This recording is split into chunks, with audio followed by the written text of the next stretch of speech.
ಇನ್ ಗುಲ್ಬರ್ಗಾ ವಾರ್ತೆಗಳು ಪ್ರಾಯೋಜಕರು Mahalakshmi jewellers, gold hub, main road, Kalaburagi. Devanand sari centre, super market, Kalaburagi ಹಾಗೂ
Mahalakshmi jewellers, gold hub, opposite KPN hospital, main road, Gulbarga.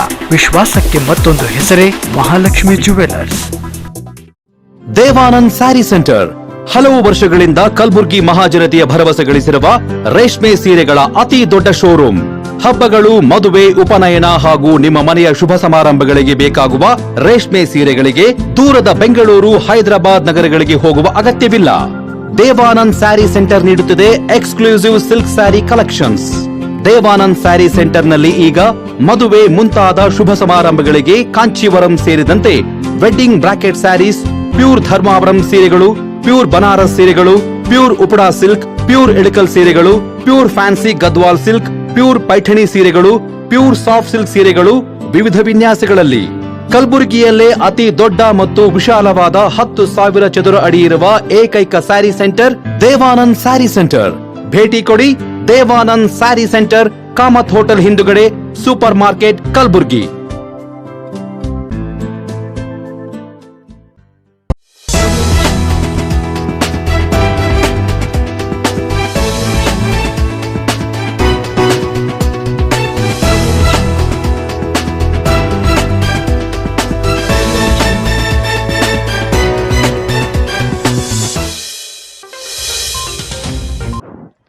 ನಮಸ್ಕಾರ, ಇನ್ ಗುಲ್ಬರ್ಗಾ ವಾರ್ತೆಗಳಿಗೆ ಸ್ವಾಗತ. ಮೊದಲಿಗೆ ಹೆಡ್ಲೈನ್ಸ್.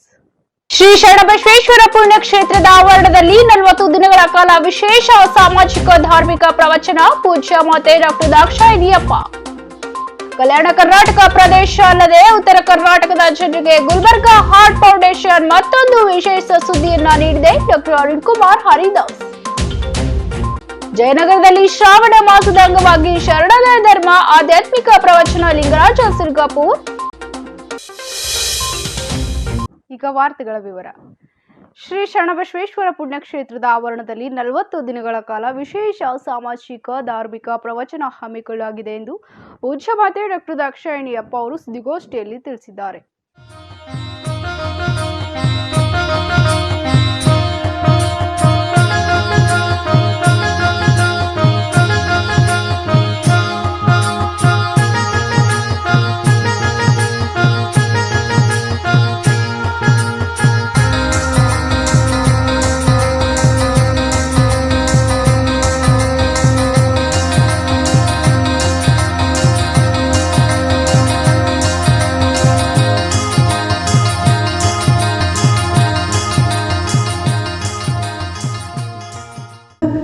ಅನುಕೂಲವಾಗುವಂತೆ ಎಲ್ಲ ಸೌಲಭ್ಯ ಜೊತೆ ಪುರಾಣ, ಪ್ರವಚನ, ಧಾರ್ಮಿಕ, ಸಾಂಸ್ಕೃತಿಕ ಕಾರ್ಯಕ್ರಮ ಮಾಡುತ್ತಿದೆ.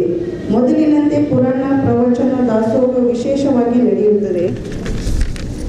ಬೆಳಿಗ್ಗೆ 6:30ರಿಂದ 7:00ವರೆಗೆ ಯೋಗ ಮಾಡ್ತಾ ಇದ್ದಾರೆ. ಎಲ್ಲ ಭಕ್ತರು ಮತ್ತು ಯಾರು ಇಂಟ್ರೆಸ್ಟ್ ಇದ್ದವರು ಯೋಗ ಮಾಡ್ತಾ ಇದ್ದಾರೆ. ಫ್ರೀಯಾಗಿ ಯೋಗ ಕಲಿಸ್ತಾರೆ. ನಮ್ಮ ಕಡೆ ಯೂನಿವರ್ಸಿಟಿದವರು ಬಂದು ಹೇಳ್ಕೊಡ್ತಾರೆ ಅವರಿಗೆ. ಸಂಜೆಗೆ 5:30ರಿಂದ 6 ಗಂಟೆಗೆ ಸಂಗೀತ ಕಾರ್ಯಕ್ರಮ. 6 ಗಂಟೆಯಿಂದ 3:00ವರೆಗೆ ಧಾರ್ಮಿಕ ಸಾಂಸ್ಕೃತಿಕ ಕಾರ್ಯಕ್ರಮ. 6:30ರಿಂದ 7:00ವರೆಗೆ ತಮ್ಮ ಜೀವನದಲ್ಲಾದ ಶರಣರ ಪವಾಡಗಳು, ಲೀಲೆಗಳನ್ನು ತಮ್ಮ ಮುಖಾಂತರ ಅವರಿಗೆ ಅನುಭವಿಸಿದ ಭಕ್ತಿಯ ಒಂದು ಶಕ್ತಿ ಹೇಳಲಿ ಅಂತ ಹೇಳಿ ಅವರಿಗೆ ಅವಕಾಶ ಮಾಡಿಕೊಡ್ತಿದೆ. ಎಲ್ಲ ಭಕ್ತರಿಗೂ ಅವಕಾಶ ಮಾಡಿಕೊಡ್ತಿದೆ. ಎಲ್ಲರೂ ಶರಣರು ಬಂದು ತಮ್ಮ ತಮ್ಮ ಅನುಭವಗಳನ್ನು ಹೇಳುತ್ತಾರೆ. 7:30ರಿಂದ 8:00ವರೆಗೆ ಪುರಾಣ ನಡೆಯುತ್ತದೆ. ಅದನಂತರ ಮತ್ತು ಪ್ರಸಾದನೂ ಇರುತ್ತೆ. ಗುರುಲಿಂಗ ಜಂಗಮ ಪೂಜೆ 8ನೇ ಪೀಠಾಧಿಪತಿಯರಾದ ನನ್ನ ದೇವರಾದ ನಿಮ್ಮ ಅಪ್ಪಾಜಿಯವರು ಹಾಗೂ 9ನೇ ಪೀಠಾಧಿಪತಿಯಾದ ಪುತ್ರ ಚಿರಂಜೀವಿ ದೊಡ್ಡಪ್ಪ ಅವರಿಂದ ನಡೆಯುತ್ತದೆ. ಪಾಲ್ಕಿ ಚಾಲನೆ 9ನೇ ಪೀಠಾಧಿಪತಿಯರಾದ ಚಿರಂಜೀವಿ ದೊಡ್ಡಪ್ಪ ಅವರು ಮಾಡುತ್ತಾರೆ. ಲಕ್ಷಾದಿ ಭಕ್ತಾದಿಗಳು ಶರಣರ ದರ್ಶನ ಪಡೆಯುತ್ತಾರೆ. ಇದರ ಜೊತೆ ಶ್ರಾವಣ ಮಾಸದ ವಿಶೇಷ ಪುರಾಣ, ಪ್ರವಚನ, ಭಜನೆ, ಧಾರ್ಮಿಕ ಕಾರ್ಯಕ್ರಮದಿಂದ ಭಕ್ತರ ಜೀವವನ್ನು ಪಾವನವಾಗಲೆಂದು, ಆನಂದ ಸಂತೃಪ್ತಿಯಿಂದ ಅವರ ಜೀವನದಲ್ಲಿ ಬರ್ಕತ್ ಬರಲೆಂದು ಹಾರೈಕೆಯಿಂದ ಅವರಿಗೆ ವೇದಿಕೆ ಮಾಡಿಕೊಡಲಾಗುತ್ತಿದೆ. ಕಲಬುರಗಿಯ ಶ್ರೀ ಶರಣಬಸವೇಶ್ವರ ಪುಣ್ಯಕ್ಷೇತ್ರದ ದಾಸೋಹ ಮಹಾಮನೆಯಲ್ಲಿ ಸುದ್ದಿಗೋಷ್ಠಿಯನ್ನು ಉದ್ದೇಶಿಸಿ ಬಸವರಾಜ ದೇಶಮುಖ್ ಅವರು ಮಾತನಾಡಿದರು. ನಮ್ಮ ಸಂಸ್ಥೆಯ ಪರವಾಗಿ ಮತ್ತು ಶರಣಬಸಪ್ಪ ಫ್ಯಾಮಿಲಿ ಟ್ರಸ್ಟ್ ವತಿಯಿಂದ ಎಲ್ಲರಿಗೂ ತುಂಬ ಹೃದಯದ ಸ್ವಾಗತವನ್ನು ಬಯಸುತ್ತಿದ್ದಾರೆ. ಶರಣಬಸವೇಶ್ವರವರು 2 ವರ್ಷ ಪುಣ್ಯಸ್ಮರಣೆಗೋಸ್ಕರ ಈ ವರ್ಷ ಈ ಕಂಪ್ಲೀಟ್ 1 ವರ್ಷ ವಿಶೇಷವಾಗಿ ಕಾರ್ಯಕ್ರಮವನ್ನು ಹಮ್ಮಿಕೊಳ್ಳಲಾಗಿದೆ. ಅದೇ ರೀತಿ ಈ ಶ್ರಾವಣ ಮಾಸದಲ್ಲಿ 40 ದಿವಸ ಸತತವಾಗಿ ಈ ಸಲ ಪುರಾಣವನ್ನು ನಮ್ಮ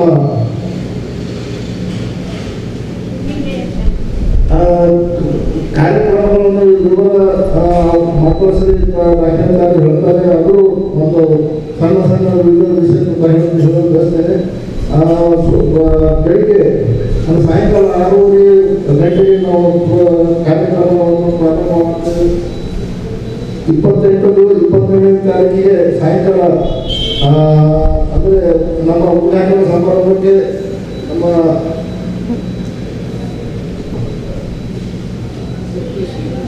ಸುಲ್ಪನ ಸ್ವಾಮಿಗಳು ಸಾರಾಗಿ ದೇಶಿ ಸ್ವಾಮಿಗಳು ಉದ್ಘಾಟನೆ ಬರೋದಿದ್ದಾರೆ. ಮತ್ತು ಅದರ ಜೊತೆಗೆ ಪರಮ ಪೂಜ್ಯ ರಾಜಶೇಖರ ಸ್ವಾಮಿ ಶಿವಾಚಾರ್ಯರು ಕೂಡ ಬರಲಿದ್ದಾರೆ. ಅವತ್ತು 6 ಗಂಟೆಗೆ ಪ್ರಾರಂಭ ಆಗುತ್ತೆ.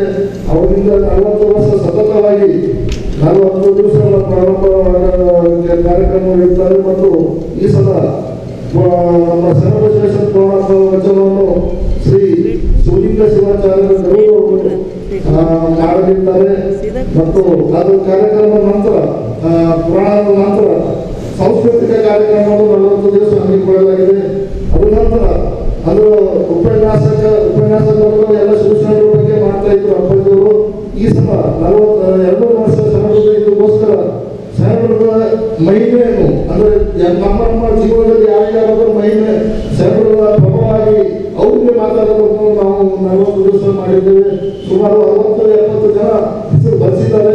ಇನ್ನು ಅವಾಗಿನ ಟೈಮಲ್ಲೂ ನಾವು ಆನ್ ದ ಸ್ಪಾಟ್ ಕೂಡ ನಾವು ಅವರಿಗೆ ಅವಕಾಶವನ್ನು ಒದಗಿಸಿಕೊಡ್ತೇವೆ.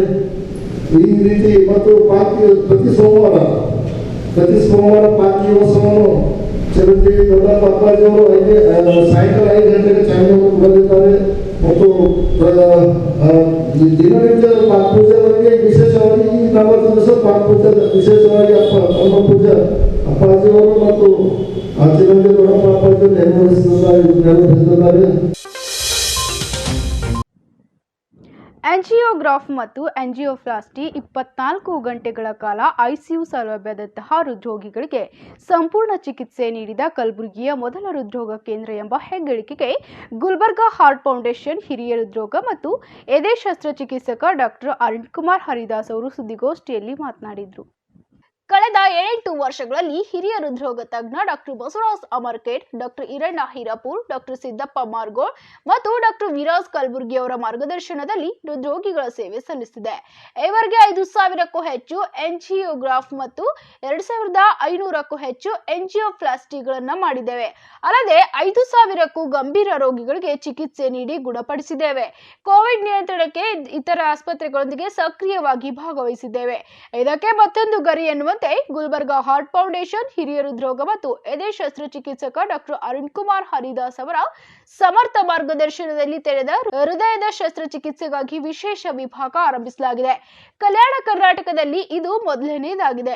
ಎಲ್ಲ ವಯೋಮಾನದವರಿಗೆ ದಿನದ 24 ಗಂಟೆಯೂ ತೆರೆದ ಹೃದಯದ ಶಸ್ತ್ರಚಿಕಿತ್ಸೆಗಳನ್ನ ಮಾಡಲಾಗುತ್ತೆ. ಈಗಾಗಲೇ ವಿಶೇಷ ವಿಭಾಗ ಆರಂಭಗೊಂಡ ಕೇವಲ 20 ದಿನಗಳಲ್ಲಿ 10ಕ್ಕೂ ಹೆಚ್ಚು ತೆರೆದ ಹೃದಯ, ಶ್ವಾಸಕೋಶ ಮತ್ತು ನಾಡಿಯ ಶಸ್ತ್ರಚಿಕಿತ್ಸೆಗಳನ್ನ ಮಾಡಲಾಗಿದೆ. ಅತ್ಯಾಧುನಿಕ ಮೂಲ ಸೌಕರ್ಯಗಳನ್ನು ಗುಲ್ಬರ್ಗಾ ಹಾರ್ಟ್ ಫೌಂಡೇಶನ್ ಹೊಂದಿದ್ದು ರೋಗಿಗಳು ಸದ್ಬಳಕೆ ಮಾಡಿಕೊಳ್ಳಬೇಕು ಎಂದು ಫೌಂಡೇಶನ್ನ ಪ್ರಮುಖ ವೈದ್ಯರು ಕಲಬುರಗಿ ನಗರದ ಪತ್ರಿಕಾ ಭವನದಲ್ಲಿ ನಡೆದ ಸುದ್ದಿಗೋಷ್ಠಿಯಲ್ಲಿ ಹೇಳಿದರು.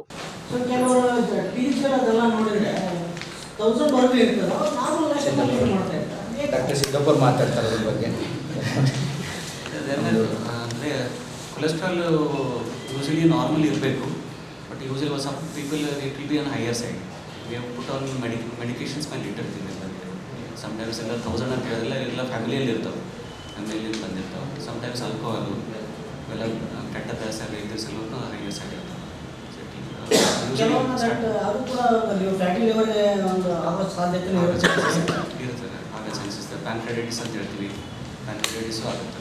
ಹೈಟ್ ಟ್ರೈಗ್ಲಿಸರೈಡ್ ಜಾಸ್ತಿ ಇದ್ದಾರೆ. Yes sir, that's my number. Actually cardiac ಸರ್ಜನ್मध्ये ಕಾರ್ಡಿಯಾಲಜಿ ಇಂಟರ್ವೆನ್ಷನ್ ಇರ್ತಲ್ಲ, ಇದೊಂದು ಟೀಮ್ ವರ್ಕ್ ಇದೆ. ಎಲ್ಲ ಒಂದು ಟೀಮ್ ಮೆಂಬರ್ ಇದ್ದಾಗಲೇ ಒಂದು ಒಳ್ಳೆ ರಿಸಲ್ಟ್ ಕೊಡೋಕ್ಕೆ ಸಾಧ್ಯ.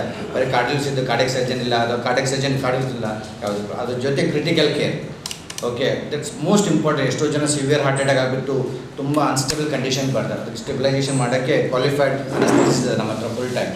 ಓಕೆ, ಡಾಕ್ಟರ್ ಫುರ್ಖಾನ್ ಆಗಲಿ, ಡಾಕ್ಟರ್ ಕಾಸಿಮ್ ಆಗಲಿ, ತಕ್ಷಣ ಸೆಂಟ್ರಲ್ ಲೈನ್ ಆಗಲಿ, ಆರ್ಟರಿ ಲೈನ್ ಆಗಲಿ, ಇನ್ಫೆಕ್ಷನ್ ಆಗಲಿ 24 ಗಂಟೆ ಅಲ್ಲೇ ಕೂತಿರ್ತೀವಿ ನಾವು. ಯಾರಾದರೂ ಒಬ್ಬರು ಇರೇ ಇರ್ತಾರೆ. ಯಾವುದೇ ಕ್ಷಣಕ್ಕೆ ಹೋಗ್ರಿ ನೀವು 24 ಗಂಟೆಯಲ್ಲಿ ಗುಲ್ಬರ್ಗಾ ಹಾರ್ಟ್ ಫೌಂಡೇಶನಲ್ಲಿ ಒಬ್ಬರು ಕ್ರಿಟಿಕಲ್ ಕೇರ್ ಕ್ವಾಲಿಫೈಡ್ ಪರ್ಸನ್ ಕೂತಿರ್ತಾರೆ.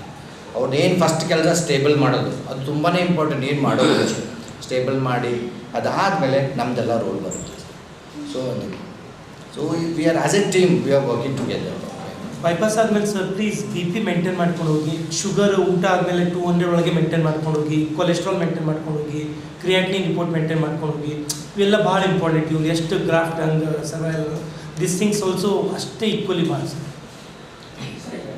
ಕ್ರಿಯೇಟಿನಿನ್ ಆಲ್ಮೋಸ್ಟ್ ಒಂದು 3.0 ಜಾಸ್ತಿ ಆದರೆ ಅದು ಕೆಲವೊಮ್ಮೆ ಹಾರ್ಟ್ ಪ್ರಾಬ್ಲಮ್ ಆಗುತ್ತೆ ಅಂತ ಡಾಕ್ಟರ್ ಸರ್ ಇದೆ ಸರ್. ಏನಾದರೂ ಕ್ರಿಯೇಟಿನಿನ್ ಜಾಸ್ತಿ ಇತ್ತು ಅಂದರೆ ಅದು ಏನಾದರೂ ಸಮಸ್ಯೆ ಇದ್ದೇ ಇರುತ್ತೆ ಆಗ್ತದೆ. Because the creatinine ಜಾಸ್ತಿ ಇದೆ, ಥ್ರಾಂಬಸ್ ಏನಂತ ಹೇಳ್ತೀವಲ್ಲ sir, the thrombus load will be more in the compared to the normal person who has the creatinine normal level. That is more dangerous. ಅದರಲ್ಲಿ ಒಂದು ಕಂಡೀಷನ್ ಇದೆ ಸರ್, ಕಾರ್ಡಿಯೋ ರೀನಲ್ ಸಿಂಡ್ರೋಮ್ ಅಂತ. Cardio renal syndrome ಅಂತೇಳಿ ಏನಾದರೂ ಅಂದರೆ ಎರಡೂ ಎಲ್ಲ ನಮ್ಮ ಆರ್ಗನ್ಸ್ ಎಲ್ಲ ಒಂದಕ್ಕೊಂದು ಸಂಬಂಧದೇ ಕೆಲಸ ಮಾಡ್ತವೆ. ನಮ್ಮ ಮಷೀನ್ದಲ್ಲಿ ಕ್ಯಾರ್ ಒಂದು ಸ್ಟೇರಿಂಗ್ ಮಾಡೋದು, ಹಾಗೆಲ್ಲ ಹಾರ್ಟು, ಲಂಗ್ಸು, ಕಿಡ್ನೀಸು ಎಲ್ಲ ಸಿಸ್ಟಮ್ ಕೋಆರ್ಡಿನೇಟಾಗಿ ಕೆಲಸ ಮಾಡ್ತವೆ. ಅದರಲ್ಲಿ ಮೆಡಿಕಲ್ ಟರ್ಮಲ್ಲಿ ಕಾರ್ಡಿಯೋ ರೀನಲ್ ಸಿಂಡ್ರೋಮ್ ಅಂತೇಳಿ. ಸೊ ಯಾವಾಗ ಕಿಡ್ನಿ ಫಂಕ್ಷನ್ ಅಬ್ನಾರ್ಮಲ್ ಆಗುತ್ತೆ ಹೋಗುತ್ತೆ, ನಮ್ದು ಕೊಲೆಸ್ಟ್ರಾಲ್ ಮೆಕ್ಯಾನಿಸಮ್ಸ್ ಎಲ್ಲ ಹೇಳಿದ್ರಲ್ಲ ಅದು ಜಾಸ್ತಿ ಆಗೋದು, ಅಥೆರೋಸ್ಕ್ಲೆರೋಟಿಕ್ ಪ್ಲಾಕ್ ಜಾಸ್ತಿ ಆಗೋದು, ಆಮೇಲೆ ಕೋಆಗುಲೇಷನ್ ಫ್ಯಾಕ್ಟರ್ಸ್ ಅಬ್ನಾರ್ಮಲ್ ಆಗಿ ಕ್ಲಾಟ್ ಫಾರ್ಮೇಷನ್ ಆಗುತ್ತೆ ಚಾನ್ಸಸ್ ಆಗೋದು. ಇದರಲ್ಲೆಲ್ಲ ಇಂಥ ಒಂದಕ್ಕೊಂದು ರಿಲೇಟೆಡ್. ಈವನ್ ಹಾರ್ಟ್ ಫೇಲ್ ಆದರೂ ಅದು ಕಿಡ್ನಿ ಮೇಲೆ ಬೀಳುತ್ತೆ ಸರ್ ಆಗುತ್ತೆ. ಕಿಡ್ನಿ ಫೇಲ್ ಆದ್ರೂ ಅದರ ರಿಪರ್ಕೇಷನ್ಸ್ ಹಾರ್ಟ್ ಮೇಲೆ ಬರುತ್ತೆ. ಈ ಥರ ಎಲ್ಲ ಮಿಕ್ಸ್ ಡಿಸೀಸ್ ಇದ್ದಾಗ ನಮ್ಮ ಇಂಟೆನ್ಸಿವಿಸ್ಟು ಕಾಸಿಮ್ ಫುರ್ಖಾನ್ ಅವ್ರು ನೋಡ್ಕೊಳ್ತಾರೆ ಅಂತ ನಮ್ಮ ಜೊತೆಗೆ. ಇವ್ರು ಬಂದಾಗ ಇಮಿಡಿಯೇಟ್ಲಿ ಪೇಷಂಟ್ ಸೀರಿಯಸ್ ಎಲ್ಲ ಇದ್ದಾಗ ಪಲ್ಮನರಿ ಎಡೆಮಾ ಅಂತ ಹೇಳ್ತೀವಿ, ಶ್ವಾಸಕೋಶದೆಲ್ಲ ನೀರೆಲ್ಲ ತೊಂದರೆ, ಅವಾಗ ಇಮಿಡಿಯೇಟ್ಲಿ ಸ್ಟೇಬಲ್ ಮಾಡಿ ಇಂಟ್ಯೂಬೇಟ್ ಮಾಡಿ ವೆಂಟಿಲೇಟರ್ಸ್ ಎಲ್ಲ ಹಾಕಿ ಇಮಿಡಿಯೇಟ್ ಸ್ಟೇಬಲ್ ಮಾಡ್ತಾರೆ ಡಾಕ್ಟರ್ ಕಾಸಿಮ್ ಅವರು. ಸ್ವಲ್ಪ ಕ್ರಿಟಿಕಲ್ ಕೇರ್ ಬಗ್ಗೆ ಹೇಳ್ತಾರೆ, ಯಾಕಂದ್ರೆ ಅದೊಂದು ಅವೇರ್ನೆಸ್ ತುಂಬಾ ಇಂಪಾರ್ಟೆಂಟ್. ತುಂಬ ಕಮ್ಮಿ ಜನಗಳಿದೆ ಕ್ರಿಟಿಕಲ್ ಕೇರ್ ಇಂಪಾರ್ಟೆನ್ಸ್ ಏನು ಅಂತ ಹೇಳಿ. Hello, myself Dr. Kasim. I did my MD anesthesia from SMS Jaipur. Post MD, I have been trained for like 5 years in critical care medicine. Critical care medicine being like a new department for our Gulbarga. Most of the laymen as well as many of our doctors also not sure like what these critical care guys will be doing. Our main job is to identify the life-threatening issues and to solve them. Suppose a patient who is having a severe chest pain in the night, most of us know like, oh, it will be associated with heart attack and everybody will rush, it is a heart attack. Suppose a patient is having severe abdominal pain, they will be usually confused where to go. In the midnight, 4 AM, suppose a patient is having severe abdominal pain, they will be usually confused where to go, which hospital to go, which doctor to show. In that situation comes the critical care medicine. They will identify why that abdominal pain and how to deal with that. And we will do like whichever scanning like required then and there. In our Gulbarga Heart Foundation, we have got USG machine 24/7. It will be available in the ICU. Even though the radiologist will be doing USG abdomen is not available, we are like trained to see with USG machine also. So what is there, what is happening in the abdomen or what is happening in the tummy. So lot of things can be done in the critical care medicine. Apart from definitely there is a cardiac ICU, whole of the cardiac department in our Gulbarga Heart Foundation. to support them and to support other patients apart from heart will be like serving them 24/7. Our critical trained guys will be there, and apart from that we have got CT scan in house, so it will be very good. Suppose patient requiring acute CT scan, it will be difficult for them to shift to the other centers. Suppose it's far, it will be very difficult to shift those critical care patients, so we can get it done then and there itself. And many high risk pregnancies. ಜಯನಗರದ ಶಿವಮಂದಿರದಲ್ಲಿ ಪ್ರತಿ ವರ್ಷದಂತೆ ಜಯನಗರ ಶಿವಮಂದಿರ ಅಭಿವೃದ್ಧಿ trust ವತಿಯಿಂದ ಶ್ರಾವಣ ಮಾಸದ ನಿಮಿತ್ತ ವಿನೂತನ ರೀತಿಯಲ್ಲಿ 1 ತಿಂಗಳ ಕಾಲ ಶರಣರ ಧರ್ಮ ಆಧ್ಯಾತ್ಮಿಕ ಪ್ರವಚನ ಕಾರ್ಯಕ್ರಮವನ್ನು ಹಮ್ಮಿಕೊಳ್ಳಲಾಗಿದೆ ಎಂದು ಟ್ರಸ್ಟ್ನ ಅಧ್ಯಕ್ಷ ಲಿಂಗರಾಜ್ ಸಿರ್ಗಾಪುರ್ ಅವರು ತಿಳಿಸಿದ್ದಾರೆ. ಪತ್ರಿಕಾಗೋಷ್ಠಿಯಲ್ಲಿ ಲಿಂಗರಾಜ್ ಸಿರ್ಗಾಪುರ್ ಮಾತನಾಡಿದ ಅವರು, ಈ ಬಾರಿ ಶರಣರ ಧರ್ಮ ಪ್ರವಚನ ಜುಲೈ 29ರಿಂದ ಆಗಸ್ಟ್ 28ರವರೆಗೆ ದಿನನಿತ್ಯ ಸಾಯಂಕಾಲ 7ರಿಂದ 8 ಗಂಟೆವರೆಗೆ ಜರುಗುವುದು. ಪ್ರವಚನವನ್ನು ಖ್ಯಾತ ಪ್ರವಚನಕಾರ ಹಾಗೂ ಸಾಹಿತಿ ಪಂವೆ ಶಿವಕವಿ ಜೋಗೂರು ಅವರು ನಡೆಸಿಕೊಡುವರು. ಶರಣರ ಧರ್ಮ ಎಂಬ ಆಧ್ಯಾತ್ಮಿಕ ಪ್ರವಚನ ಸರ್ವಕಾಲಿಕೂ ಶ್ರೇಷ್ಠ ಶರಣರ ಆಧ್ಯಾತ್ಮಿಕ ಚಿಂತನೆಗಳು, ಶರಣರ ನುಡಿಗಳು ಹಾಗೂ ನಾಡಿಗೆ ನೀಡಿದ ಸಂದೇಶಗಳನ್ನು ಜನರಿಗೆ ಅರ್ಥವಾಗುವಂತೆ ತಿಳಿಸುವ ಉದ್ದೇಶದಿಂದ ಮತ್ತು ಶರಣರ ಮೌಲ್ಯಗಳನ್ನು ಜಗಕ್ಕೆ ಸಾರಬೇಕೆಂಬ ಸದುದ್ದೇಶದಿಂದ ಪ್ರವಚನ ಕಾರ್ಯಕ್ರಮವನ್ನು ಪ್ರತಿ ವರ್ಷ ಜಯನಗರ ಶಿವಮಂದಿರದಲ್ಲಿ ಹಮ್ಮಿಕೊಳ್ಳಲಾಗುತ್ತಿದೆ ಎಂದು ತಿಳಿಸಿದರು. ಕಾರ್ಯಕ್ರಮವನ್ನು ಜಯನಗರ ಶಿವಮಂದಿರ ಅಭಿವೃದ್ಧಿ ಟ್ರಸ್ಟ್ ಗೌರವಾಧ್ಯಕ್ಷ ಆಗಿರುವ ಹೈದರಾಬಾದ್ ಕರ್ನಾಟಕ ಶಿಕ್ಷಣ ಸಂಸ್ಥೆಯ ಅಧ್ಯಕ್ಷ ಡಾಕ್ಟರ್ ಭೀಮಾಶಂಕರ್ ಬಿಲ್ಗುಂದಿ ಅವರು ಉದ್ಘಾಟಿಸುವವರು. ಮುಖ್ಯ ಅತಿಥಿಗಳಾಗಿ ಶಾಸಕ ಹಾಗೂ ಕೆಕೆಆರ್ಡಿಬಿ ಅಧ್ಯಕ್ಷ ದತ್ತಾತ್ರೇಯ ಪಾಟೀಲ್ ರೇವೂರ್, ಹಿರಿಯ ಹೋರಾಟಗಾರ ಲಕ್ಷ್ಮಣ್ ದಸ್ತಿ, ಹಿರಿಯ ಪತ್ರಕರ್ತ ಪಿಎಂ ಮಣ್ಣೂರ್, ಮಹಾನಗರ ಪಾಲಿಕೆ ಸದಸ್ಯ ವೀರಣ್ಣ ಹೊನ್ನಳ್ಳಿ, ಸಾಹಿತಿ ಹಾಗೂ ಲೇಖಕ ಬಿಎಚ್ ನಿರ್ಗುಡಿ ಉಪಸ್ಥಿತರಿರುವವರು. ಸಾರ್ವಜನಿಕರು ಹಾಗೂ ಸದ್ಭಕ್ತರು ಪ್ರವಚನ ಕಾರ್ಯಕ್ರಮಕ್ಕೆ ಆಗಮಿಸಿ ಯಶಸ್ವಿಗೊಳಿಸಬೇಕು ಎಂದು ಅವರು ವಿನಂತಿಯನ್ನ ಮಾಡಿಕೊಂಡಿದ್ರು. ಮಾಸವಾಗಿರ್ತದೆ, ಅದರ ಒಂದು ತಿಂಗಳು ಕೊರೆಯಾಗಿರ್ತದೆ. ಈ ಒಂದು ಹಿನ್ನೆಲೆಯಲ್ಲಿ ನಾವು ಪ್ರತಿ ವರ್ಷ ಅಂದರೆ ಜಯನಗರ ಶಿವಮಂದಿರದಲ್ಲಿ ಪ್ರತಿ ವರ್ಷ ಪ್ರವಚನ ಕಾರ್ಯಕ್ರಮ, ಆಧ್ಯಾತ್ಮಿಕ ಪ್ರವಚನ ಕಾರ್ಯಕ್ರಮ ಇರ್ತದೆ. ಕಳೆದ 2 ವರ್ಷಗಳಿಂದ ಪ್ರವಚನ ಕಾರ್ಯಕ್ರಮ ಇರ್ತಿಲ್ಲ. ಯಾಕಪ್ಪ ಅಂತಂದ್ರೆ ಕೊರೋನಾ ಇರಲಿಂದ ಸರ್ಕಾರದ ಒಂದು ಗೈಡ್ಲೈನ್ಸ್ ಇರೋದ್ರಿಂದ ನಾವು ಮಾಡ್ಲಿಕ್ಕೆ ಸಾಧ್ಯ ಆಗೋದಿಲ್ಲ. ಅದಕ್ಕೆ ಈ ಒಂದು ಪ್ರವಚನ ಕಾರ್ಯಕ್ರಮ ಇದಕ್ಕೊಂದು ಶರಣರ ಧರ್ಮ ಅಂತ ಹೇಳಿ ಒಂದು ಕಾನ್ಸೆಪ್ಟ್ ಕೊಟ್ಟಿದ್ದೀವಿ. ಈ ಶರಣರ ಧರ್ಮವನ್ನು ಈ ಪ್ರವಚನಕರಾಗಿ ನಮ್ಮ ಇದೇ ಭಾಗದ ನಮ್ಮ ಜಿಲ್ಲೆಯ ಜೋರಿಗೆ ತಾಲೂಕಿನ ಜೋಗೂರು ಗ್ರಾಮದ ಸನ್ಮಾನ್ಯ ಶ್ರೀ ಅಂದರೆ ವೇದ ಪಂಡಿತ ಮತ್ತು ಅವ್ರ ಸಾಹಿತ್ಯಗಳು ಕೂಡ ಪ್ರವಚನಕಾರರು ಕೂಡ ಶಿವಕವಿ ಜೋಗೂರು ಅಂತೇಳಿ ಅವರು ನಿರಂತರವಾಗಿ 1 ತಿಂಗಳು ಪ್ರವಚನ ಕಾರ್ಯಕ್ರಮ ಮಾಡ್ತಾರೆ. ಅದರ ನಿಮಿತ್ತವಾಗಿ 29/7/2022ರಿಂದ ಅದರ ಶುಕ್ರವಾರದ ಪ್ರಾರಂಭವಾಗಿ ದಿನಾಂಕ 28/8/2022 ನಿರಂತರವಾಗಿ ನಡೆಯುವಂಥ ಈ ಒಂದು ಪ್ರವಚನ ಕಾರ್ಯಕ್ರಮ. ಈ ಕಾರ್ಯಕ್ರಮದಲ್ಲಿ ಅಂದ್ರೆ ವಿನೂತನವಾಗಿ ನಾವು ಮಾಡ್ಬೇಕಂತ ಹೇಳಿ ಉದ್ದೇಶದಿಂದ ಇವತ್ತು ನಾವು ಪತ್ರಿಕಾಗೋಷ್ಠಿ ಕರೆದಿದ್ವಿ. ಪ್ರವಚನದಾಗ ಏನು ವಿನೂತನ ಅಂತ ನೀವು ಕೇಳ್ಬೋದು. ವಿನೂತನ ಅಂತಂದ್ರೆ ಈ ಒಂದು ಭಾಗದಲ್ಲಿರೋಂಥ ಕಲ್ಯಾಣ ಕರ್ನಾಟಕ ಒಂದು ಭಾಗದಲ್ಲಿರುತ್ತಂಥ ವಿವಿಧ ಮಠಾಧೀಶರು ಮತ್ತು ವಿವಿಧ ಎಲ್ಲ ಒಂದು ಚಿಂತಕರು ಒಂದೊಂದು ದಿನ ಒಂದೊಂದು ಉಪನ್ಯಾಸ ಕಾರ್ಯಕ್ರಮ ಇರಬೇಕು. ಇದ್ರ ಜೊತೆಗೆ ಪ್ರವಚನ ಜೊತೆಗೆ ಅಂದ್ರೆ ಇದ್ರ ಜೊತೆಗೇನೆ ಅದು ನಾವು ಚಿಂತನೆಗಳು ನಾವು ಶುರು ಮಾಡಬೇಕು ಅಂದ್ರೆ ಜನರಲ್ಲಿ ಒಂದು ಆಸಕ್ತಿ ಬೆಳೆದಂಥ ಉದ್ದೇಶ, ಒಂದು ಸದುದ್ದೇಶನ ನಾವು ಈ ಒಂದು ಮಾಡ್ಕೊಂಡಿದ್ದೀವಿ. ಈ ಒಂದು ಕಾರ್ಯಕ್ರಮದ ಪ್ರಾರಂಭ 29 ಜುಲೈ 29/7/2022 ಶುಕ್ರವಾರದಂದು ಪ್ರಾರಂಭ ಆಗ್ತದೆ. ಈ ಒಂದು ಪ್ರಾರಂಭದ ಉದ್ಘಾಟನೆಯನ್ನು ನಮ್ಮ ಟ್ರಸ್ಟಿಯ ಗೌರವಾಧ್ಯಕ್ಷರಾಗಿ ಹಾಗೂ HK ಸಂಸ್ಥೆಯ ಅಧ್ಯಕ್ಷರಾದಂಥ ಸನ್ಮಾನ್ಯ ಡಾಕ್ಟರ್ ಭೀಮಾಶಂಕರ್ ಬಿಲ್ಗುಂದಿ ಅವರು ಈ ಒಂದು ಕಾರ್ಯಕ್ರಮವನ್ನು ಉದ್ಘಾಟನೆ ಮಾಡ್ತಾರೆ. ಅದೇ ರೀತಿ ಮುಖ್ಯ ಅತಿಥಿಗಳಾಗಿ ಶಾಸಕರು ಹಾಗೂ ಅಧ್ಯಕ್ಷರು KKRDB ಸನ್ಮಾನ್ಯ ಶ್ರೀ ದತ್ತಾತ್ರೇಯ ಪಾಟೀಲ್ ರೇವೂರವರು ಮುಖ್ಯ ಅತಿಥಿಯಾಗಿ ಆಗಮಿಸುತ್ತಾರೆ. ಅದೇ ರೀತಿ ಈ ಒಂದು ಕಲ್ಯಾಣ ಕರ್ನಾಟಕ ಭಾಗದ ಹಿರಿಯ ಹೋರಾಟಗಾರರಂಥ ಸನ್ಮಾನ್ಯ ಶ್ರೀ ಲಕ್ಷ್ಮಣ ದಸ್ತಿಯವರು ಹಾಗೂ ಹಿರಿಯ ಪತ್ರಕರ್ತರಾದಂಥ ಶ್ರೀ PM ಮಣ್ಣೂರವರು ಹಾಗೂ ನಮ್ಮ ಬಡಾವಣೆಯಾದ ನಮ್ಮ ವಾರ್ಡ್ 48ರ ಮಹಾನಗರ ಪಾಲಿಕೆ ಸದಸ್ಯರಾದಂಥ PM ಮಣ್ಣೂರವರು ಹಾಗೂ ಉಪನ್ಯಾಸಕರು ಹಾಗೂ ಸಾಹಿತಿಗಳಾದಂಥ ಸನ್ಮಾನ್ಯ ಶ್ರೀ BH ನಿರ್ಗುಡಿಯವರು ಇವರೆಲ್ಲ ಆಗಮಿಸ್ತಾರೆ. ಅಧ್ಯಕ್ಷತೆ ನಾವೇ ಅಂದ್ರೆ ಲಿಂಗರಾಜ್ ಸಿರ್ಗಾಪುರ ಅಧ್ಯಕ್ಷತೆ ವಹಿಸುತ್ತಾರೆ. ಅದಕ್ಕೆ ನಾವು ಕೇವಲ ಬಡಾವಣೆಗೆ ಅಷ್ಟೇ ಇರೋದಿಲ್ಲ, ಇದು ಸಮಸ್ತ ಎಲ್ಲ ಬಡಾವಣೆಗೆ ಜನರು ಬರಬೇಕು. ಸದ್ಭಕ್ತ ಮಂಡಳಿಯವರು ಮತ್ತು ಭಕ್ತರು ಈ ಒಂದು ಪ್ರವಚನಕ್ಕೆ ಬಂದು ಈ ಒಂದು ಪ್ರವಚನ ಕಾರ್ಯಕ್ರಮವನ್ನು ಯಶಸ್ವಿಗೊಳಿಸಬೇಕಂತೇಳಿ ಸಂದರ್ಭದಲ್ಲಿ ಟ್ರಸ್ಟ್ ಉಪಾಧ್ಯಕ್ಷ ವೀರೇಶ್ ದಂಡೋತಿ, ಪ್ರಧಾನ ಕಾರ್ಯದರ್ಶಿ ಸೂರ್ಯಕಾಂತ್, ಕೆಬಿ.ಎಎಸ್ ಭದ್ರಶೆಟ್ಟಿ, ಬಸವರಾಜ್ ಅನ್ವರ್ಕರ್, ಎಂಡಿ ಮಠಪತಿ ಸುದ್ದಿಗೋಷ್ಠಿಯಲ್ಲಿ ಉಪಸ್ಥಿತರಿದ್ದರು. ಈಗ ಪುಟ್ಟದೊಂದು ವಿರಾಮದ ನಂತರ ಇನ್ನಷ್ಟು ಸುದ್ದಿಗಳನ್ನ ನಿರೀಕ್ಷಿಸಿ. 29ರಂದು ಹಾಸ್ಟೆಲ್ ಕಾರ್ಮಿಕ ಹೋರಾಟ ರಾಜ್ಯಾಧ್ಯಕ್ಷ ಕೆ ಸೋಮಶೇಖರ್ ಯಾದಗಿರಿಯಲ್ಲಿ ಸುದ್ದಿಗೋಷ್ಠಿ. ಮಾಜಿ ಸಿಎಂ ಸಿದ್ದರಾಮಯ್ಯನವರ ಅಮೃತ ಮಹೋತ್ಸವಕ್ಕೆ 2000 ಜನ ಭಾಗಿ, ಮಹದೇವ ಕೊಳಕೂರ್ ಸುದ್ದಿಗೋಷ್ಠಿ.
Mahalakshmi jewellers, gold hub opposite KPN hospital, main road, Gulbarga.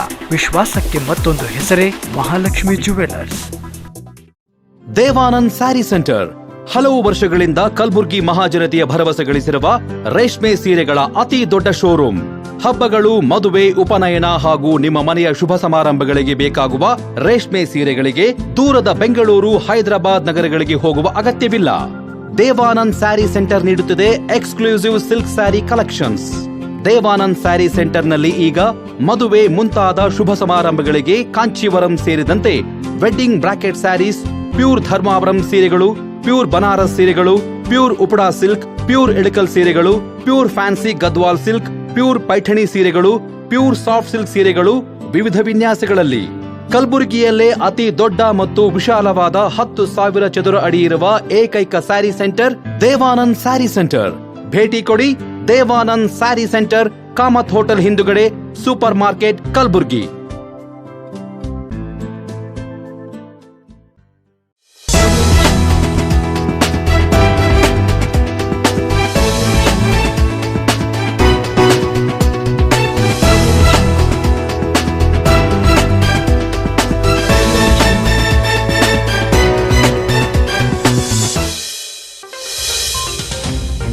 ವಿರಾಮದ ನಂತರ ಮತ್ತೊಮ್ಮೆ ಗುಲ್ಬರ್ಗ ವಾರ್ತೆಗಳಿಗೆ ಸ್ವಾಗತ. ಹಾಸ್ಟೆಲ್ ಕಾರ್ಮಿಕರ ವೇತನವನ್ನು ರೂಪಾಯಿ 35,950 ರೂಪಾಯಿಗೆ ಹೆಚ್ಚಿಸಲು ಮತ್ತು ಇತರ ಶಾಸನಬದ್ಧ ಸೌಕರ್ಯಗಳಿಗೆ ಆಗ್ರಹಿಸಿ ಜುಲೈ 29ರಂದು ಬೆಂಗಳೂರಿನ ಫ್ರೀಡಂ ಪಾರ್ಕ್ನಲ್ಲಿ ರಾಜ್ಯ ಮಟ್ಟದ ಹೋರಾಟ ಹಮ್ಮಿಕೊಳ್ಳಲಾಗಿದೆ ಎಂದು ಕರ್ನಾಟಕ ರಾಜ್ಯ ಸಂಯುಕ್ತ ವಸತಿ ನಿಲಯ ಕಾರ್ಮಿಕರ ಸಂಘದ ರಾಜ್ಯಾಧ್ಯಕ್ಷ ಕೆ ಸೋಮಶೇಖರ್ ಯಾದಗಿರಿಯವರು ಇಂದು ಸುದ್ದಿಗೋಷ್ಠಿಯಲ್ಲಿ ತಿಳಿಸಿದರು. ವಾರದ ರಜೆ, ರಾಷ್ಟ್ರೀಯ ಹಬ್ಬಗಳ ರಜೆ, ಸಾಂದರ್ಭಿಕ ರಜೆಗಳನ್ನ ನೀಡಬೇಕು. ದಿನಕ್ಕೆ 8 ಗಂಟೆಗಳ ಅವಧಿಗೆ ಮಾತ್ರ ದುಡಿಸ್ಕೊಳ್ಬೇಕು. 8 ಗಂಟೆಗಳ ನಂತರ ಹೆಚ್ಚುವರಿ ಅವಧಿಯ ಕೆಲಸಕ್ಕೆ ಕಾರ್ಮಿಕರ ಕಾನೂನುಗಳ ಪ್ರಕಾರ ದುಪ್ಪಟ್ಟು ವೇತನವನ್ನ ನೀಡಬೇಕು. ಲಾಕ್ಡೌನ್ ಅವಧಿಯ ವೇತನವನ್ನ ತಕ್ಷಣವೇ ಪಾವತಿಸಬೇಕು. ಮಾಸಿಕ ವೇತನ, PF ಮತ್ತು ESI ವಂತಿಗಳಿಗೆ ಪ್ರತಿ ತಿಂಗಳು ಗುತ್ತಿಗೆ ಏಜೆನ್ಸಿಗಳನ್ನ ಪಾವತಿಸುವ ಕುರಿತು ಆಯಾ ಜಿಲ್ಲೆ, ತಾಲೂಕು ಅಧಿಕಾರಿಗಳ ಹೊಣೆ ಮಾಡುವುದು ಸೇರಿದಂತೆ ಹಲವು ಬೇಡಿಕೆಗಳಿಗೆ ಹೋರಾಟ ನಡೆಸಲಾಗುವುದು ಎಂದರು. ವಿದ್ಯಾರ್ಥಿಗಳ ಹಾಸ್ಟೆಲ್ಸ್ಗಳಲ್ಲಿ ನೌಕರರಾಗಿ, ಹೊರಗುತ್ತಿಗೆ ನೌಕರರಾಗಿ ಕೆಲಸ ಮಾಡ್ತಕ್ಕಂಥ ಅಡಿಗೆಯವರು, ಅಡಿಗೆ ಸಹಾಯಕರು ಮತ್ತು ಕಾವಲುಗಾರರಾಗಿ ಕೆಲಸ ಮಾಡ್ತಕ್ಕಂಥ ಸುಮಾರು 25,000 ಜನ ಆ ಹೊರಗುತ್ತಿಗೆ ನೌಕರರ ವೇತನವನ್ನು 35,950 ರೂಪಾಯಿಗೆ ಹೆಚ್ಚಿಸಬೇಕು. ಹಾಗೆಯೇ ಆ ಎಲ್ಲ ಕಾರ್ಮಿಕರಿಗೆ ಗುಲಾಮರ ಥರ 12 ತಾಸು 16 ತಾಸು ದುಡಿಸ್ಕೊಳ್ತಾ ಇದ್ದಾರೆ. ಅದಕ್ಕಾಗಿ 8 ಗಂಟೆ ಮಾತ್ರನೇ ಅವ್ರನ್ನ ಕೆಲಸಕ್ಕೆ ತೊಡಗಿಸ್ಕೋಬೇಕು. 8 ಗಂಟೆ ನಂತರದ ಅವಧಿಯಲ್ಲಿ ಅವರನ್ನು ಸೇವೆ ಪಡೆದರೆ ಅದನ್ನು OT ಆಗಿ ಕನ್ವರ್ಟ್ ಮಾಡಿಬಿಟ್ಟು ಅದಕ್ಕೆ ದುಪ್ಪಟ್ಟು ವೇತನ ಕೊಡಬೇಕಂತ ಕೇಳ್ತಾ ಇದ್ವಿ.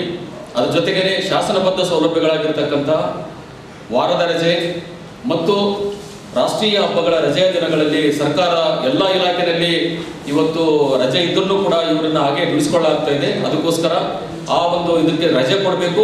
ಒಂದು ವೇಳೆ ಅಲ್ಲಿ ಕೆಲಸದ ಅನಿವಾರ್ಯ ಕೆಲಸ ಮಾಡಿಸ್ಕೊಂಡಿದ್ರೆ ಅದಕ್ಕೂ ಕೂಡ ದುಪ್ಪಟ್ಟಾಗಿ ಅವರು ವೇತನನ ಕೊಡಬೇಕು ಅನ್ನೋದು ಇದು 3 ಪ್ರಮುಖವಾದಂಥ ಬೇಡಿಕೆಗಳು. ಇದರ ಜೊತೆಗೆ PF ಮತ್ತು ESI ಸಂಬಂಧಪಟ್ಟಂತೆ ದಶಕಗಳಿಂದ ನಾವು ಹೋರಾಟಗಳನ್ನು ಕಟ್ಟುತ್ತಾ ಇದ್ದರೂ ಕೂಡ ಕೆಲವಷ್ಟು ಪರಿಹಾರಗಳನ್ನು ಮಾತ್ರ ಕೊಡ್ತಾ ಇದ್ದಾರೆ. ಅಧಿಕಾರಿಗಳು, ಇಲಾಖೆಯ ಅಧಿಕಾರಿಗಳು ಮತ್ತು ಏಜೆನ್ಸಿಗಳು, ಗುತ್ತಿಗೆ ಏಜೆನ್ಸಿಗಳು ಶಾಮೀಲಾಗಿ ಲಕ್ಷಾಂತರ ರೂಪಾಯಿ ಕಾರ್ಮಿಕರ ದುಡ್ಡನ್ನು ಲಪಟಾಯಿಸ್ತಾ ಇದ್ದಾರೆ. ಇದನ್ನು ಸರಿಪಡಿಸೋದಕ್ಕೋಸ್ಕರ ಇನ್ನಷ್ಟು ಕ್ರಮಗಳನ್ನು ತಗೋಬೇಕನ್ನೋದು ನಾವು ಕೇಳ್ತಾ ಇದ್ದೀವಿ. ಹಾಗೆಯೇ ಲಾಕ್ಡೌನ್ ಅವಧಿಯಲ್ಲಿ ಎಲ್ಲ ನೌಕರರಿಗೆ ಅವರೆಲ್ಲರೂ ದುಡ್ಡಿದ್ದಕ್ಕೆ ತಯಾರಿದ್ರೂ ಕೂಡ ಅನಿವಾರ್ಯ ಲಾಕ್ಡೌನ್ನಿಂದ ಅವ್ರು ಕೆಲಸ ಮಾಡೋಕ್ಕಾಗಲಿಲ್ಲ. ಹಾಗಾಗಿ ಲಾಕ್ಡೌನ್ ಅವಧಿಯಲ್ಲಿರ್ತಕ್ಕಂಥ ಒಂದು ಕೆಲಸಕ್ಕೆ ಸಂಬಳ ಕೊಟ್ಟಿಲ್ಲ ಇದುವರೆಗೆ, ಅದನ್ನು ತಕ್ಷಣವೇ ಕೊಡಬೇಕಂತ ಅನ್ನೋದನ್ನು ನಾವು ಇನ್ನೊಂದು ಬೇಡಿಕೆಯಾಗಿ ಇಟ್ಕೊಂಡು ಈ ಹೋರಾಟನ ಬೆಳೆಸ್ತಾ ಇದ್ದೀವಿ. ಹಾಗೆಯೇ ಸುಮಾರು 25 ವರ್ಷಕ್ಕಿಂತ ಹೆಚ್ಚಿನ ದಿನಗಳಿಂದ ಸರ್ಕಾರದಲ್ಲಿ ಸ್ಯಾಂಕ್ಷನ್ ಪೋಸ್ಟ್ಗಳಲ್ಲಿ ಕೆಲಸ ಮಾಡ್ತಕ್ಕಂಥ ಈ ನೌಕರರನ್ನ ಹಾಗೆಯೇ ಹೊರಗುತ್ತಿಗೆ ನೌಕರರಾಗಿ ಮುಂದುವರಿಸ್ತಾ ಇರೋದ್ರಿಂದ ಇದು ಶೋಷಣೆ ಆಗುತ್ತೆ. ಯಾಕಂದ್ರೆ ಒಬ್ಬ ಸರ್ಕಾರಿ ನೌಕರಿಗೆ ಕೊಡ್ತಕ್ಕಂಥ ವೇತನದಲ್ಲಿ 4 ಜನ ನೌಕರರನ್ನ ಕೆಲಸಕ್ಕೆ ತೊಡಗಿಸಿಕೊಂಡು ಅವರಿಗೆ ವಂಚನೆ ಮಾಡ್ತಾ ಇದ್ದಾರೆ, ಶೋಷಣೆ ಮಾಡ್ತಾ ಇದ್ದಾರೆ. ಅದಕ್ಕೋಸ್ಕರ ಸರ್ಕಾರ ಈ ಕೂಡಲೇ ಈ ಎಲ್ಲ ಇಲಾಖೆಗಳಲ್ಲಿ ಸಮಾಜ ಕಲ್ಯಾಣ, BCM, ಆಮೇಲೆ ಮೈನಾರಿಟಿ ಡಿಪಾರ್ಟ್ಮೆಂಟು, ಕ್ರೈಸ್ ಅಂತ ಏನು ಕರೀತಾರೆ, ಕರ್ನಾಟಕ ವಸತಿ ಶಿಕ್ಷಣ ಸಂಸ್ಥೆಗಳ ಸಂಘ, ಮೊರಾರ್ಜಿ ಮತ್ತು ಕಿತ್ತೂರು ಇತರ ವಸತಿ ಶಾಲೆಗಳಲ್ಲಿ ಕೆಲಸ ಮಾಡ್ತಕ್ಕಂಥ ಆ ಒಂದು ಇದರಿಂದ ಎಲ್ಲ ಕಡೆ ಕೂಡ ಯಾರು ದುಡಿತಾ ಇದ್ದಾರೆ ಇವರನ್ನ ಆ ಇಲಾಖೆಯಲ್ಲಿ ವಿಲೀನ ಮಾಡಿಬಿಟ್ಟು ಇವರನ್ನ ಕಾಯಂಗೊಳಿಸಬೇಕಂತ ಕೂಡ ನಾವು ಸರ್ಕಾರಕ್ಕೆ ಬೇಡಿಕೆ ಇಟ್ಟು. ದಾವಣಗೆರೆಯಲ್ಲಿ ನಡೆಯಲಿರುವ ಮಾಜಿ ಸಿಎಂ ಸಿದ್ದರಾಮಯ್ಯನವರ 75ನೆಯ ಹುಟ್ಟುಹಬ್ಬದ ಅಮೃತ ಮಹೋತ್ಸವ ಅದ್ದೂರಿ ಕಾರ್ಯಕ್ರಮದಲ್ಲಿ ಕರ್ನಾಟಕ ರಾಜ್ಯ ದಲಿತ ಸಂಘರ್ಷ ಸಮಿತಿ ವತಿಯಿಂದ ಜಿಲ್ಲೆಯಿಂದ 2,000 ಕಾರ್ಯಕರ್ತರು ಭಾಗಿಯಾಗಲು ನಿರ್ಧರಿಸಲಾಗಿದೆ ಎಂದು ಜಿಲ್ಲಾ ಸಂಚಾಲಕ ಮಹಾದೇವ್ ಕುಲ್ಕೂರ್ ತಿಳಿಸಿದ್ದಾರೆ. ನಗರದ ಪತ್ರಿಕಾ ಭವನದಲ್ಲಿ ಸುದ್ದಿಗೋಷ್ಠಿಯಲ್ಲಿ ಮಾತನಾಡಿದ ಅವರು, ಸಿದ್ದರಾಮಯ್ಯನವರ ಮುಖ್ಯಮಂತ್ರಿಯಾಗಿ ದೀನ, ದಲಿತ, ಬಡವ, ಅಲ್ಪಸಂಖ್ಯಾತ ಜನಕ್ಕೆ ಸೇರಿದಂತೆ ಎಲ್ಲ ಬಡವರ ಪರವಾಗಿ ನಿಂತು ಅವರಿಗೆ ವಿವಿಧ ಭಾಗ್ಯಗಳನ್ನ ಕೊಡುವ ಮೂಲಕ ಜನಪರ ಆಡಳಿತ ನೀಡಿದ್ದಾರೆ. ಹಾಗಾಗಿ ಅವರ ಬಡವರಿಗೆ ನೀಡಿರುವ ಮಹತ್ವವನ್ನು ನೆನೆದು ಸಂಘಟನೆಯಿಂದ ಕೃತಜ್ಞತೆಯನ್ನ ಸಲ್ಲಿಸಲು ಸಂಘಟನೆಯಿಂದ ನಿರ್ಧರಿಸಲಾಗಿದೆ ಎಂದು ತಿಳಿಸಿದರು.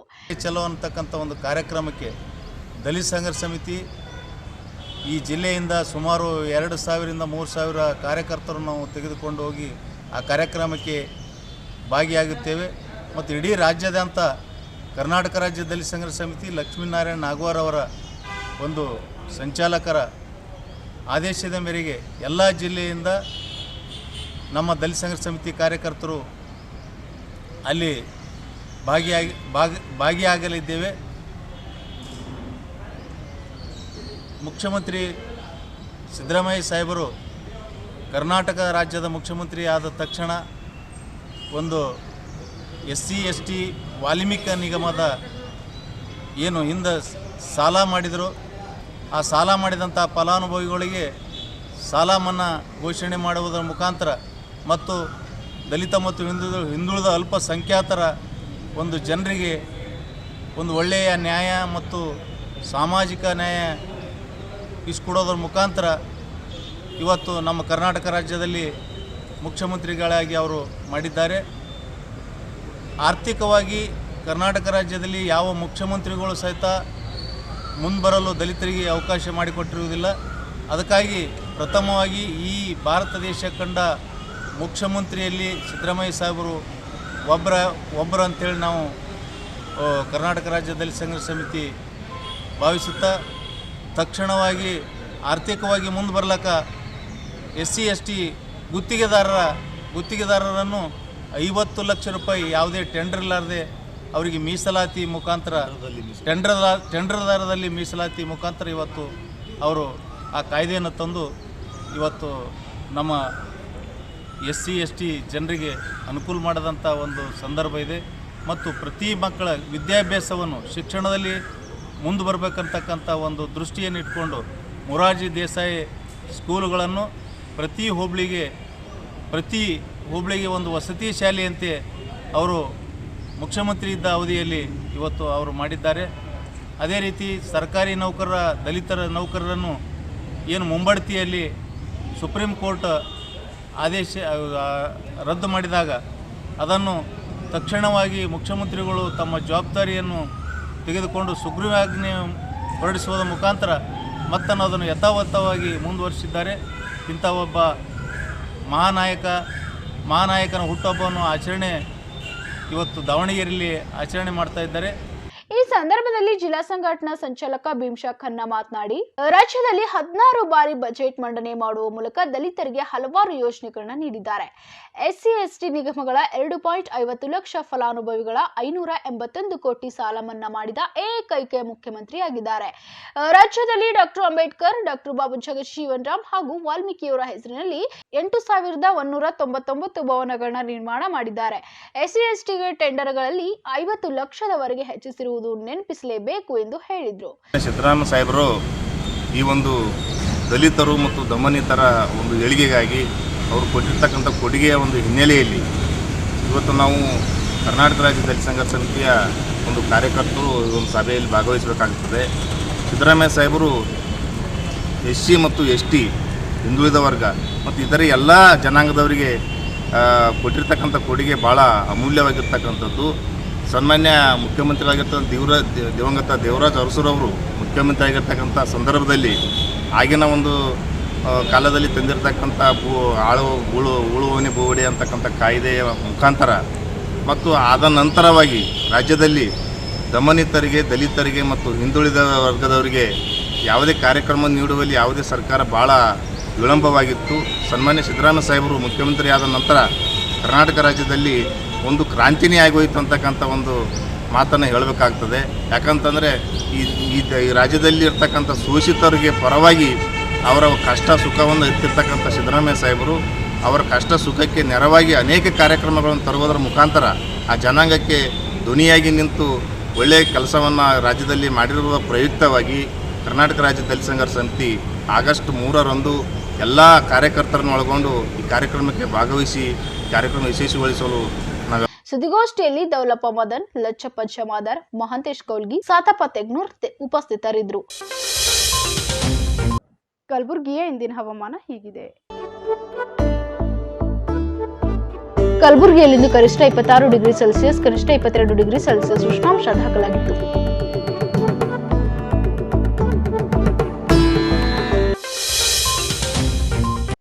ಕೊನೆಯಲ್ಲಿ ಮತ್ತೊಮ್ಮೆ ಹೆಡ್ಲೈನ್ಸ್. ಶ್ರೀ ಶರಣಬಸವೇಶ್ವರ ಪುಣ್ಯಕ್ಷೇತ್ರದ ಆವರಣದಲ್ಲಿ 40 ದಿನಗಳ ಕಾಲ ವಿಶೇಷ ಸಾಮಾಜಿಕ ಧಾರ್ಮಿಕ ಪ್ರವಚನ. ಪೂಜ್ಯ ಮಾತೆ ಡಾಕ್ಟರ್ ದಾಕ್ಷಾಯಿಣಿಯಪ್ಪ. ಕಲ್ಯಾಣ ಕರ್ನಾಟಕ ಪ್ರದೇಶ ಅಲ್ಲದೆ ಉತ್ತರ ಕರ್ನಾಟಕದ ಜನರಿಗೆ ಗುಲ್ಬರ್ಗಾ ಹಾರ್ಟ್ ಫೌಂಡೇಶನ್ ಮತ್ತೊಂದು ವಿಶೇಷ ಸುದ್ದಿಯನ್ನ ನೀಡಿದೆ. ಡಾಕ್ಟರ್ ಅರುಣ್ ಕುಮಾರ್ ಹರಿದಾಸ್. ಜಯನಗರದಲ್ಲಿ ಶ್ರಾವಣ ಮಾಸದ ಅಂಗವಾಗಿ ಶರಣರ ಧರ್ಮ ಆಧ್ಯಾತ್ಮಿಕ ಪ್ರವಚನ. ಲಿಂಗರಾಜ ಸಿರ್ಗಾಪುರ್. ಇಲ್ಲಿಗೆ ಇಂದಿನ ಗುಲ್ಬರ್ಗಾ ವಾರ್ತೆಗಳು ಮುಕ್ತಾಯವಾಗುವು. ಮತ್ತೆ ಮುಂದಿನ ಸಂಚಿಕೆಯಲ್ಲಿ ಭೇಟಿಯಾಗೋಣ. ನಮಸ್ಕಾರ.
Mahalakshmi jewellers, gold hub opposite KPN hospital, main road, Gulbarga. ವಿಶ್ವಾಸಕ್ಕೆ ಮತ್ತೊಂದು ಹೆಸರೇ ಮಹಾಲಕ್ಷ್ಮಿ ಜುವೆಲ್ಲರ್ಸ್. ದೇವಾನಂದ್ ಸ್ಯಾರಿ ಸೆಂಟರ್ ಹಲವು ವರ್ಷಗಳಿಂದ ಕಲಬುರ್ಗಿ ಮಹಾಜನತೆಯ ಭರವಸೆ ಗಳಿಸಿರುವ ರೇಷ್ಮೆ ಸೀರೆಗಳ ಅತಿ ದೊಡ್ಡ ಶೋರೂಮ್. ಹಬ್ಬಗಳು, ಮದುವೆ, ಉಪನಯನ ಹಾಗೂ ನಿಮ್ಮ ಮನೆಯ ಶುಭ ಸಮಾರಂಭಗಳಿಗೆ ಬೇಕಾಗುವ ರೇಷ್ಮೆ ಸೀರೆಗಳಿಗೆ ದೂರದ ಬೆಂಗಳೂರು, ಹೈದರಾಬಾದ್ ನಗರಗಳಿಗೆ ಹೋಗುವ ಅಗತ್ಯವಿಲ್ಲ. ದೇವಾನಂದ್ ಸ್ಯಾರಿ ಸೆಂಟರ್ ನೀಡುತ್ತಿದೆ exclusive silk sari collections. Devanand sari ಸೆಂಟರ್ನಲ್ಲಿ ಈಗ ಮದುವೆ ಮುಂತಾದ ಶುಭ ಸಮಾರಂಭಗಳಿಗೆ ಕಾಂಚೀವರಂ ಸೇರಿದಂತೆ wedding brocade saris, pure Dharmavaram ಸೀರೆಗಳು, ಪ್ಯೂರ್ ಬನಾರಸ್ ಸೀರೆಗಳು, pure Uppada silk, pure Ilkal ಸೀರೆಗಳು, pure fancy Gadwal silk, pure Paithani ಸೀರೆಗಳು, ಪ್ಯೂರ್ ಸಾಫ್ಟ್ ಸಿಲ್ಕ್ ಸೀರೆಗಳು ವಿವಿಧ ವಿನ್ಯಾಸಗಳಲ್ಲಿ. ಕಲಬುರಗಿಯಲ್ಲೇ ಅತಿ ದೊಡ್ಡ ಮತ್ತು ವಿಶಾಲವಾದ 10,000 ಚದುರ ಅಡಿ ಇರುವ ಏಕೈಕ ಸ್ಯಾರಿ ಸೆಂಟರ್ ದೇವಾನಂದ್ ಸ್ಯಾರಿ ಸೆಂಟರ್. ಭೇಟಿ ಕೊಡಿ ದೇವಾನಂದ್ ಸ್ಯಾರಿ ಸೆಂಟರ್, ಕಾಮತ್ ಹೋಟೆಲ್ ಹಿಂದುಗಡೆ, ಸೂಪರ್ ಮಾರ್ಕೆಟ್, ಕಲಬುರಗಿ.